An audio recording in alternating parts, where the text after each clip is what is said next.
Hello friends, welcome back our YouTube channel accountancy with Palas sir. આજે આપણે વાત કરીશું ચેપ્ટર નંબર 7ની રોકડ મેળની. અને અહીંયા ફક્ત ને ફક્ત તમે જોઈ શકો છો કે અહીંયા રકમનું કોલમ આપ્યું છે અને અહીંયા પણ રકમનું કોલમ આપ્યું છે. અહીંયા ઉધાર સાઈડ છે, અહીંયા જમા સાઈડ છે. અને આટલો ભાગ છે તમારી આવક સાઈડ કહેવામાં આવશે અને આટલો ભાગ છે તમારી જાવક સાઈડ કહેવામાં આવશે.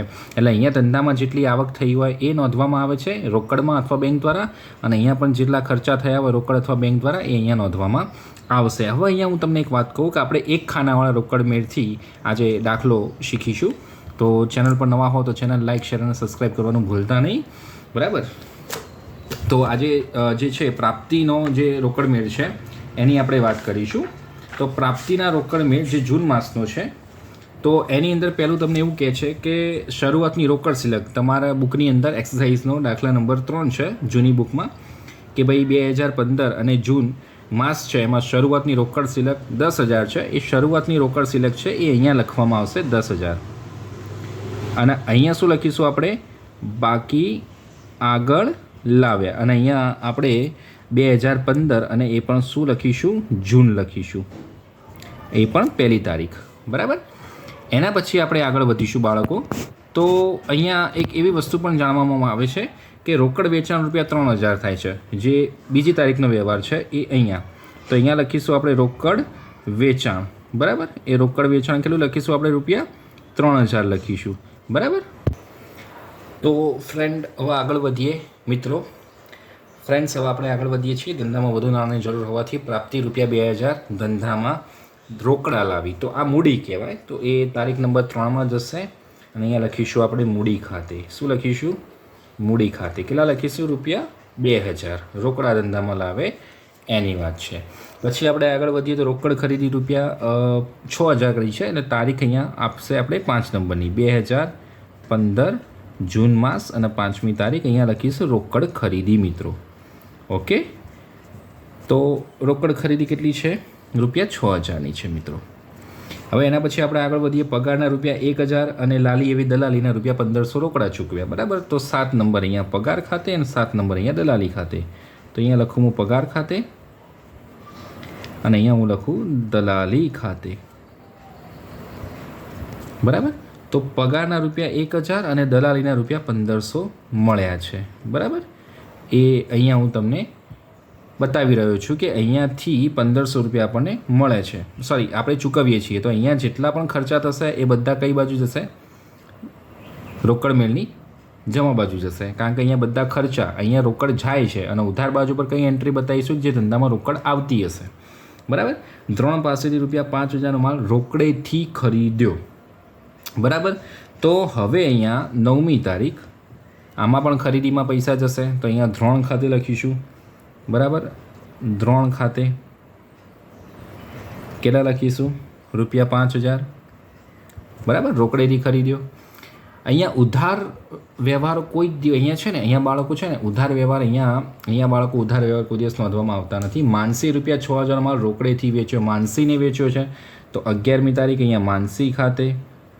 તમે બુક છે એમાં દાખલો જોઈ શકો છો અને અહીંયા એન્ટ્રી પણ તમે જોઈ શકો છો. માનસીને ₹6,000 રોકડેથી વેચ્યો છે, બરાબર?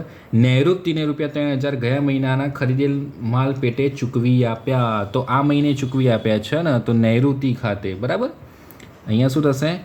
નૈઋતિ ખાતે કેટલા ચૂકવ્યા છે? નૈઋતિને ₹3,000, બરાબર? પછી કિંજલે ₹1,500 ગયા મહિનાના તેને વેચેલ માલ પેટે ચૂકવી આપ્યા. તો કિંજલે આપણને ચૂકવી આપ્યા છે. આપણે કિંજલના ગયા માસમાં ઉધાર વેચાણ કર્યું હશે મિત્રો, બરાબર? તો એ પણ આપણને ચૂકવી આપે છે. તો કિંજલ પાસેથી પૈસા મળે છે. તો પૈસા જ્યારે રોકડ આવે તો કઈ બાજુ પર લખવાનું? કિંજલ ખાતે ₹1,500. એ બધું અહીંયા ઉધાર બાજુ પર લખવાનું, બરાબર મિત્રો? પછી આપણે એનાથી આગળ વધીએ છીએ. તો શું કહે છે આગળ?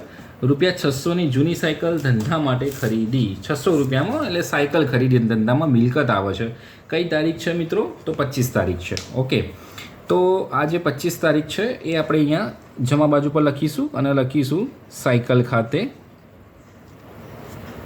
બરાબર? તો આ સાયકલ ખાતે ₹600ની એન્ટ્રી થઈ ગઈ. રોકડ જાય છે એટલે જમા બાજુ પર લખીશું 1,000 કમિશન પેટે મળ્યા 28મી તારીખ. તો અહીંયા લખીશું આપણે કમિશન ખાતે. ઓકે, કારણ કે આપણને પૈસા મળે છે ને, રોકડ આવે છે ધંધામાં. બેંકમાં આવતા હોય તો પણ ઉધાર બાજુ, રોકડમાં આવતા હોય તો પણ ઉધાર બાજુ, અને બેંકમાંથી જતા હોય તો જમા બાજુ, અને રોકડ જતી હોય તો જમા બાજુ પણ નોંધવામાં આવે છે. બરાબર. અને 3500નું યંત્ર ધંધા માટે ખરીદ્યું તો 30મી તારીખ અહીંયા લખી દો. યંત્ર ખાતે કેટલા લખીશું આપણે? યંત્ર ખાતે 3500 રૂપિયા. બરાબર. હવે મિત્રો હંમેશા અહીંયા ઉધાર બાજુનો પહેલાં સરવાળો કરવાનો. બરાબર. ઉધાર બાજુનો પહેલાં સરવાળો કરવાનો. તો ઉધાર બાજુનો જે ટોટલ સરવાળો છે એ મિત્રો તમારે થશે 23,500 જેવો સરવાળો થશે ઉધાર બાજુ પર, આ બધી એન્ટ્રીનો 23,500. હવે હંમેશા રોકડ મેળમાં ઉધાર બાજુના સરવાળામાંથી જમા બાજુની એન્ટ્રી બાદ કરશો એટલે કયો મહિનો છે? જૂન મહિનો છે. જૂન મહિનામાં 30 દિવસ હોય એટલે 30મી તારીખ લખી દેવાનું. અહીંયા લખવાનું બાકી આગળ લઈ ગયા, અને આ ક્વેશ્ચન માર્ક કરો એટલે તમને શું થાય કે એ એન્ટ્રી આપણે ફાઇન્ડ આઉટ કરી 2,900ની. તો અહીંયા પણ ટોટલ કેટલા થશે? 23,500 થશે. બરાબર. તો આજના દાખલામાં તમને અહીંયા ખબર પડી ગઈ હોય તો સારું છે. અધરવાઇઝ તમે કમેન્ટ બોક્સમાં કમેન્ટ કરીને મને જાણ કરી શકો છો. જૂન મહિના પછી કયો મહિનો આવે? 2015 જુલાઈ. બરાબર. તો જુલાઈની 1લી તારીખે અહીંયા લખવાનું બાકી આગળ લાવ્યા. કઈ બાકી આગળ લાવ્યા? તો 2,900 રૂપિયા. આજે 2900 રૂપિયા છે. આજે 2900 રૂપિયા છે એ તમે અહીંયા લખી શકો છો. બરાબર.